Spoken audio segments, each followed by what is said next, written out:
Il n'y a qu'un seul nom qui sauve, qui guérit toutes les maladies. Peuple de Dieu, chers internautes, je vous salue dans le précieux nom de notre Seigneur et Sauveur Jésus-Christ.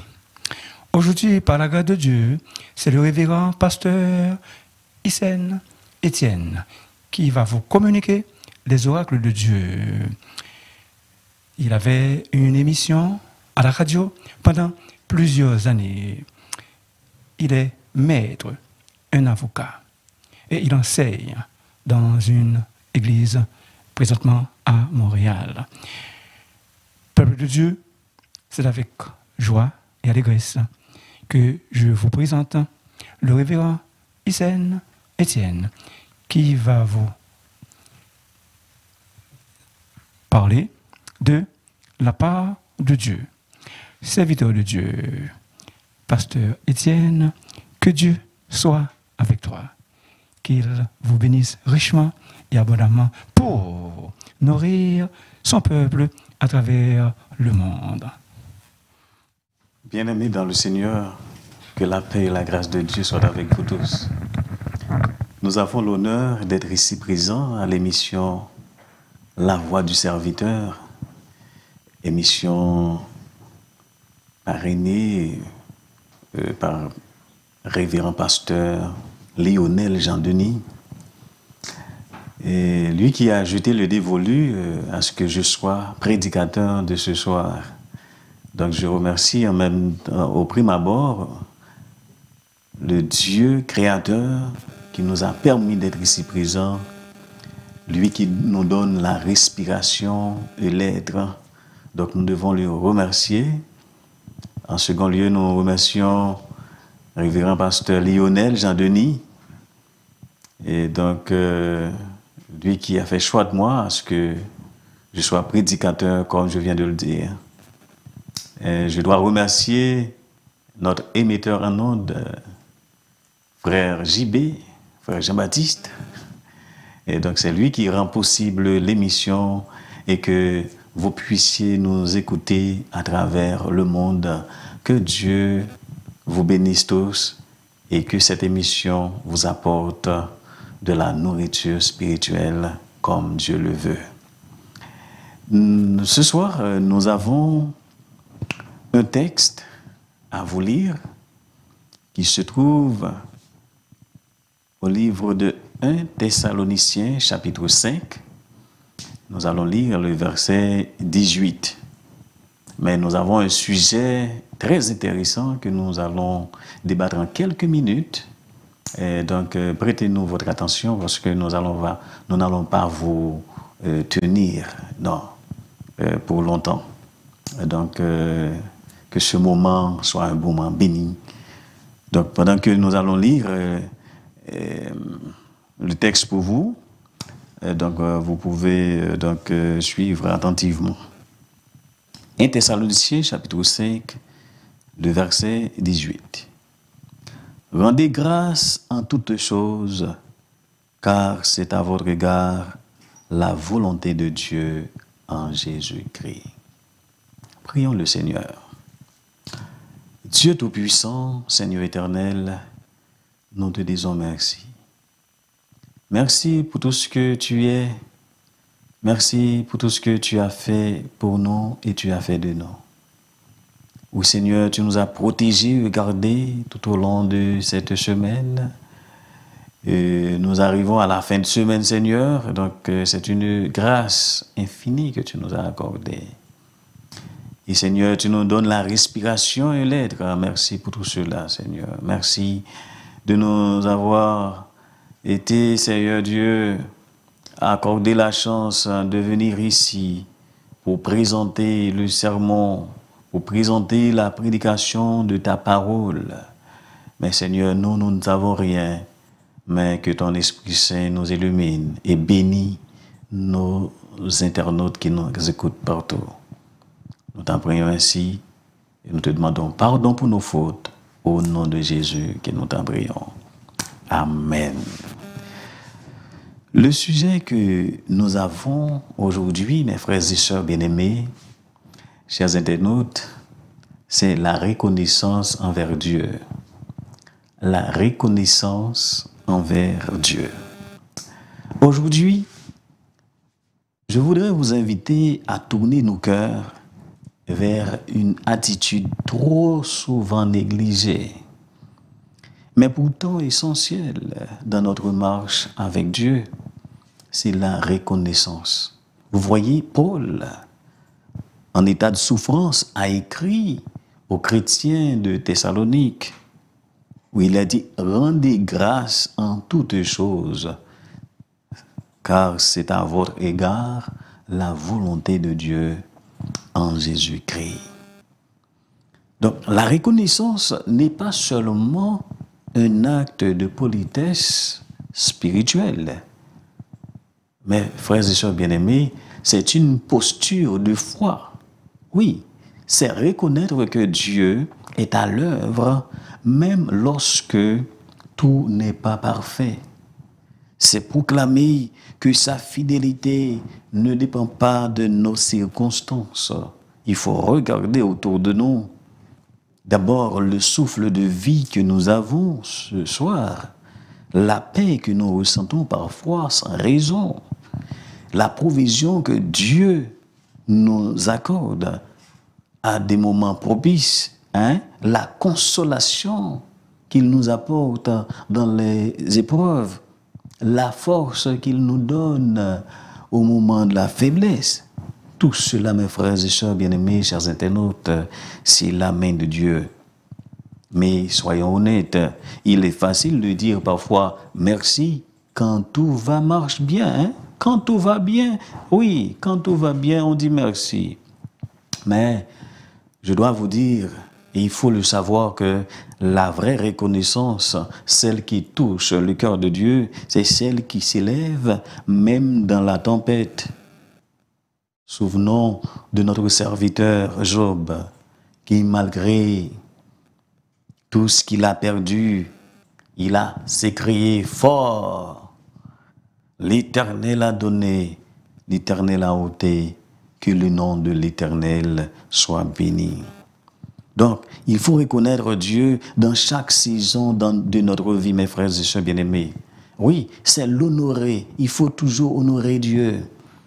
Dieu est toujours là pour donner tout ce que ses enfants ont besoin. C'est aussi une façon aussi de garder nos cœurs humbles et de ne pas oublier que tout ce que nous avons vient de lui.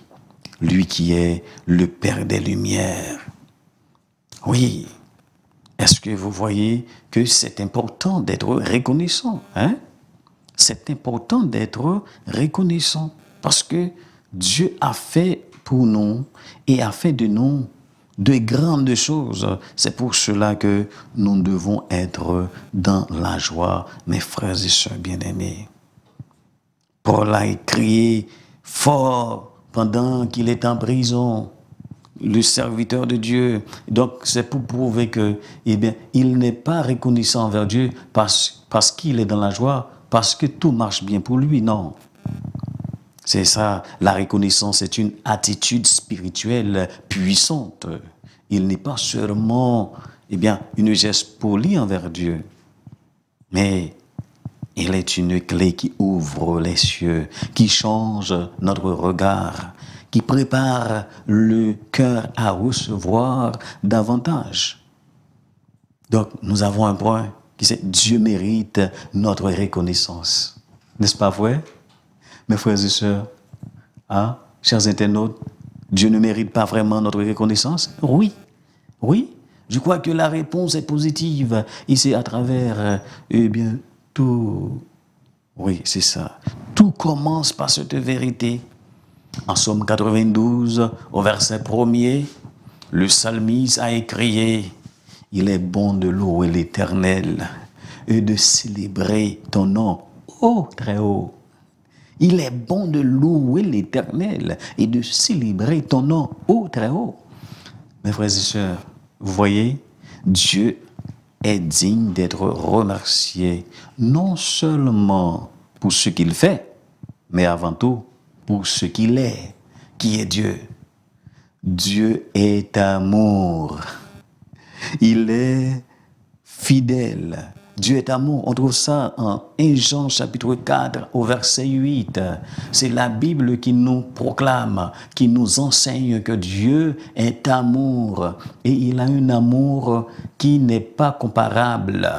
C'est l'amour agapé. Oui, l'amour agapé. Un amour qui ne peut pas comparer à l'amour érotique, à l'amour paternel, l'amour maternel.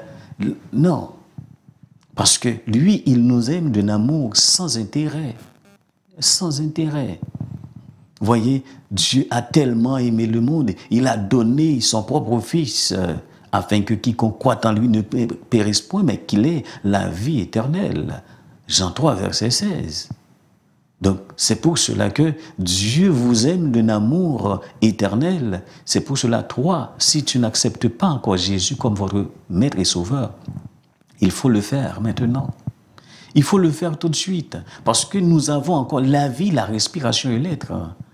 Quand l'homme est passé de la vie à trépas, il ne peut plus prendre cette belle décision de recevoir Jésus. Et ça, c'est un acte de reconnaissance, parce que Dieu est amour, il a prouvé son amour.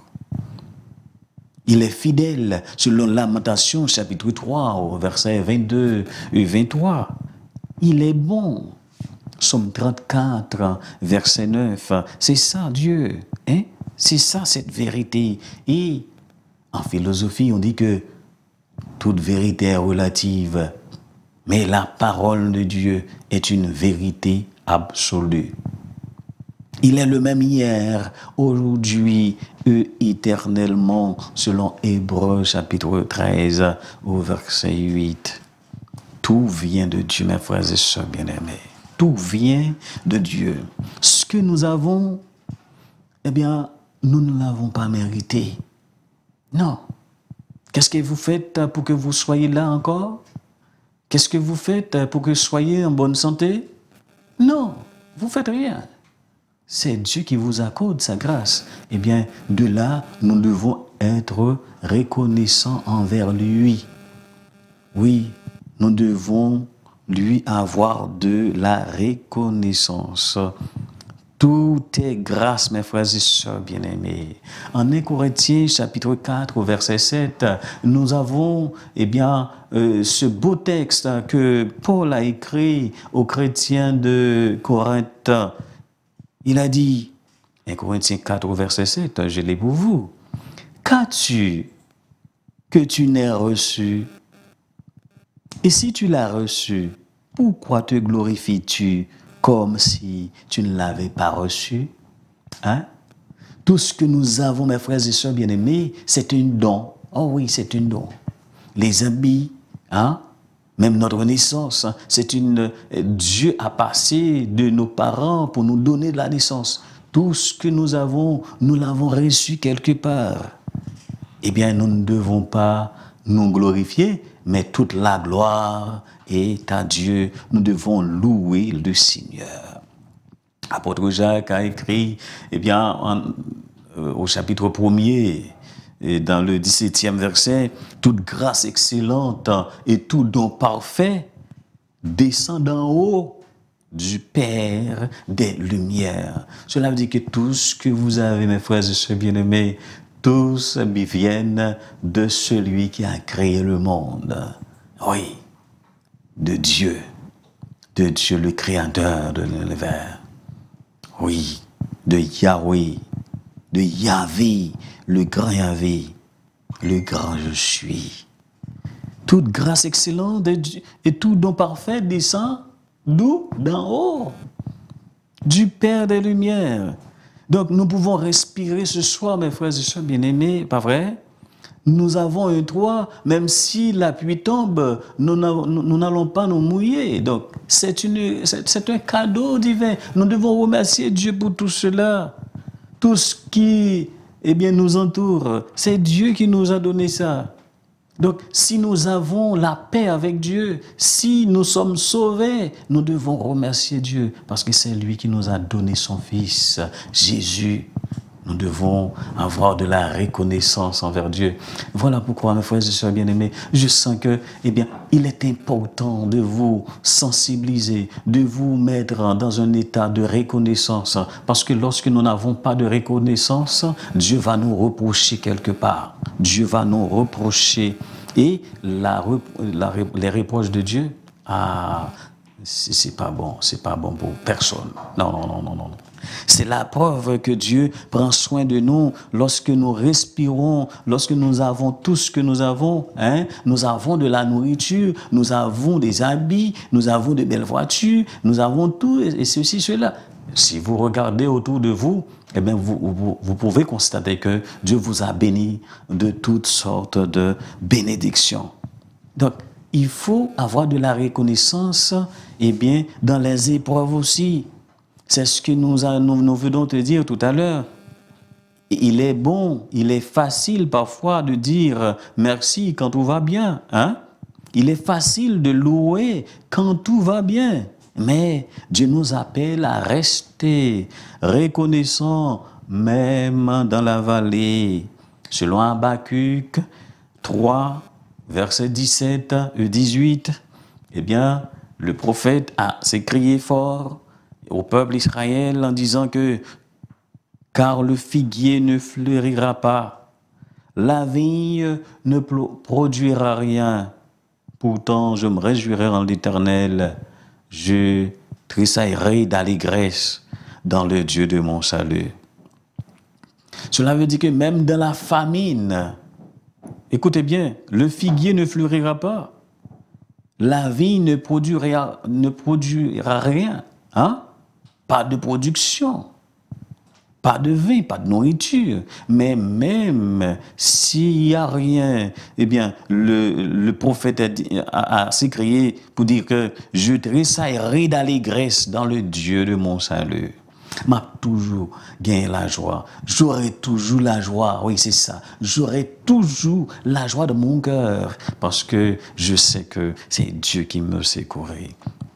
Donc, vous voyez que le texte qui nous sert de tremplin, 1 Thessaloniciens 5, 18, « Rendez grâce en toutes choses, car c'est à votre regard la volonté de Dieu en Jésus-Christ. » Il faut dire merci à Dieu en toutes choses. La reconnaissance dans la souffrance n'est pas de l'hypocrisie. Non, lorsque vous avez de la reconnaissance envers ce que Dieu a fait pour vous. Par exemple, si vous êtes, si vous vous trouvez dans un moment où vous êtes dans le deuil, vous vivez un moment de deuil en ce moment-là, eh bien, ne dis pas que Dieu t'a oublié. Non, ça, c'est une étape de la vie.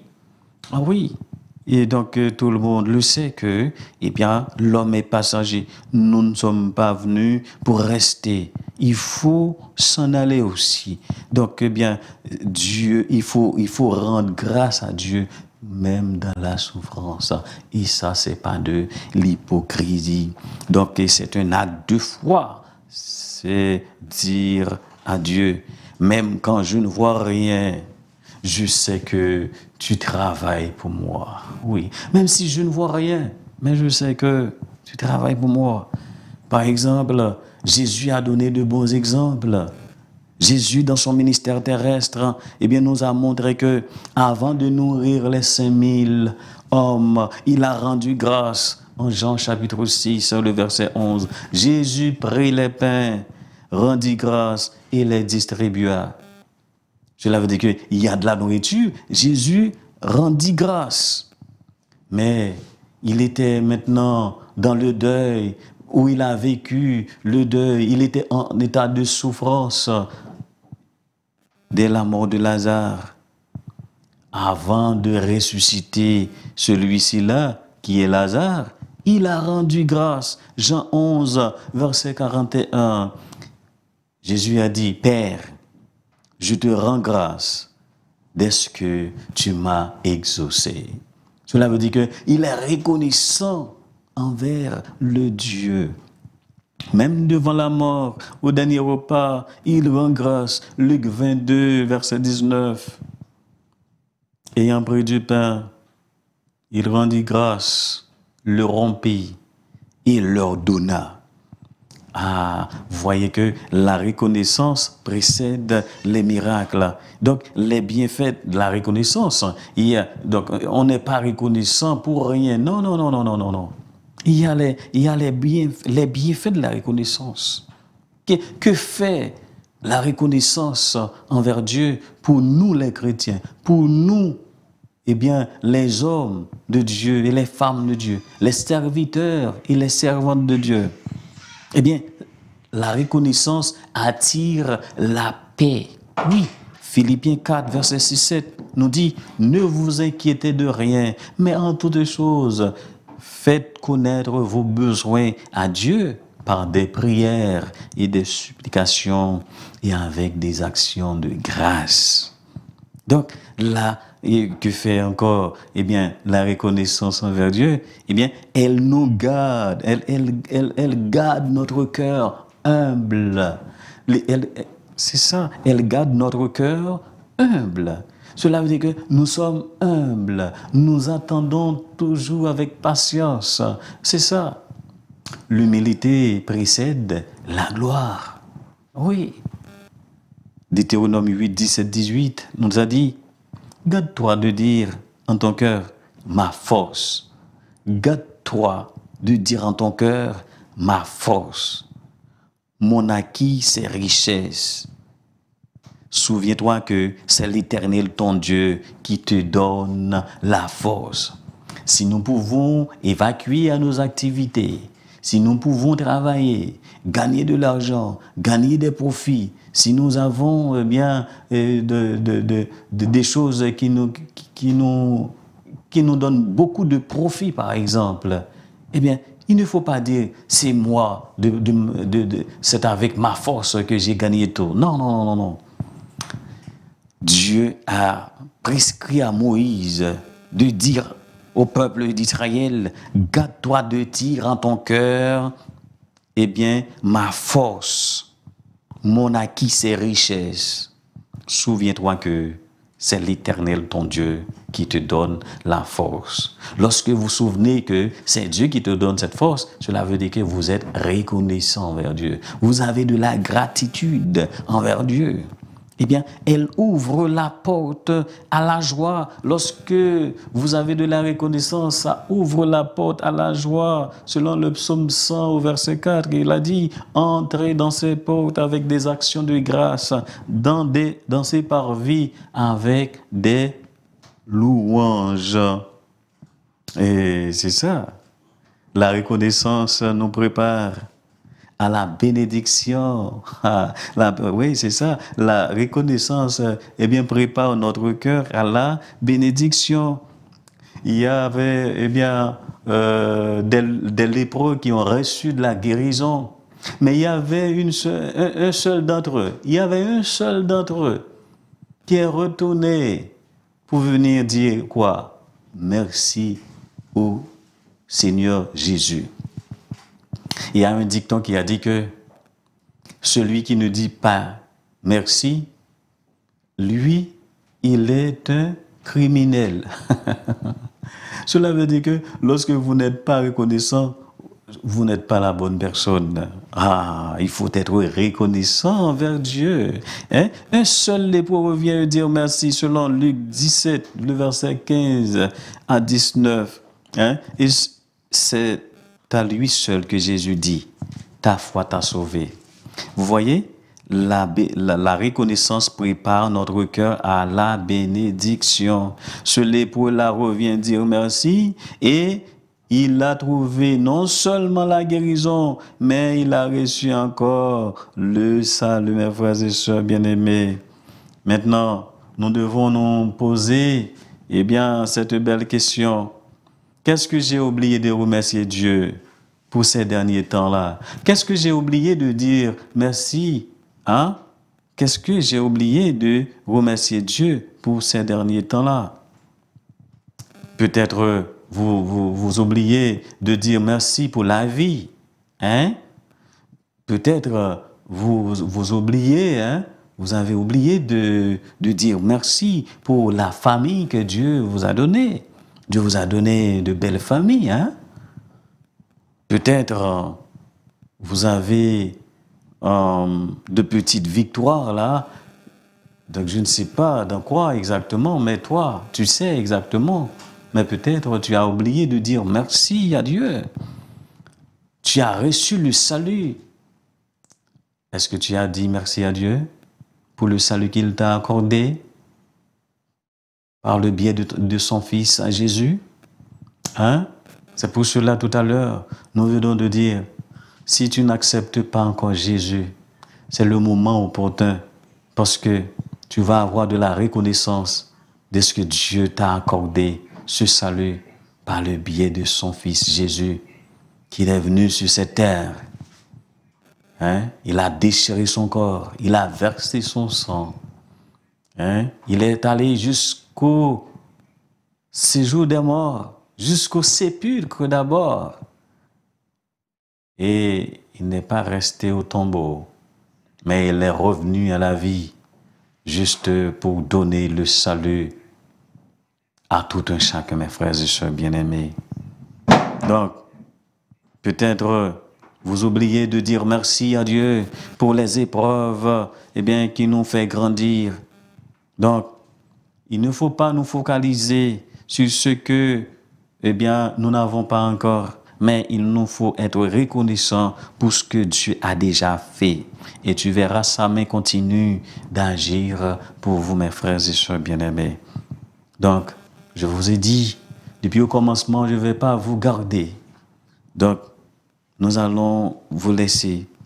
Mais avant de vous laisser, souvenez-vous de ce que David a écrit au psaume 103, au verset 2 et verset 5, où il a s'écrié fort et grand, « Mon âme, bénis l'Éternel et n'oublie aucun de ses bienfaits. C'est lui qui pardonne toutes tes iniquités, qui guérit toutes tes maladies, qui te couronne de bonté et de miséricorde. » Mes frères et sœurs bien-aimés, aujourd'hui, il ne faut demander rien, seulement dire justement merci à Dieu.